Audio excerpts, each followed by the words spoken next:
Samsung Galaxy Z Fold4 has appeared on Geekbench with the key spec sheet has been confirmed. Hey, what's up guys, welcome to another video. So guys, as you know that the Galaxy Z Fold4 and the Z Flip 4 are the two upcoming foldable devices, and right now we have seen multiple rumors and leaks about the device, and up till now it has been confirmed about every specification of the device. Even the design has been leaked. Now today's leak has confirmed some of those leaks that we already know. According to the leak that has been arrived on the Geekbench, which confirmed that the upcoming Galaxy Z Fold 4 will be having a model number SMF936U, which could be a US variant, and the unit will be running Android 12 and a Snapdragon 8 Plus Gen 1 chipset inside.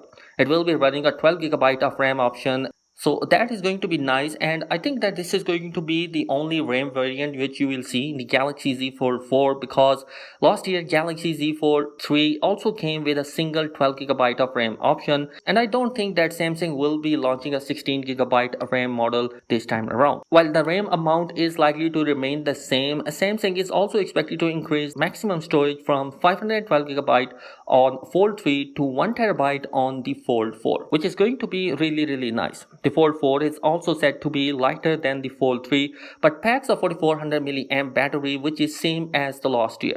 Another thing that is going to be improving this year is the camera sensor. Yes, according to the leaks and rumors, there is going to be a 50 megapixel of a main camera sensor coming with the Galaxy Z Fold 4, which is going to be a nice choice to have. The other two camera sensors are going to be same ultra wide and telephoto cameras that we have seen in the last year Fold 3. Meanwhile, the front-facing camera in the internal display will be having more pixel, and the under-display camera will not be visible more often than its predecessor. The outer display will be coming with the same selfie camera as the Fold 3. As far as the pricing is concerned, we don't know what is going to be the pricing detail, but do expect that Samsung will be bringing the pricing of the upcoming foldable devices lower, because they wanted to sell these devices even more, and since these are the fourth generation of foldable devices, so we can expect from Samsung to bring the pricing down. Now launch date has also been confirmed, and the next Unpacked event will be held on August 10, and the final product will be released to public on August 26. So guys, today's leak has confirmed that the Snapdragon 8 Gen 1 Plus will be coming to the upcoming Fold devices with a 12GB of RAM. So guys, what do you think about this new 1TB and a new Snapdragon 8 Plus Gen 1 processor? Let me know your thoughts in the comment section below. Be sure to subscribe. Thanks for watching. Peace.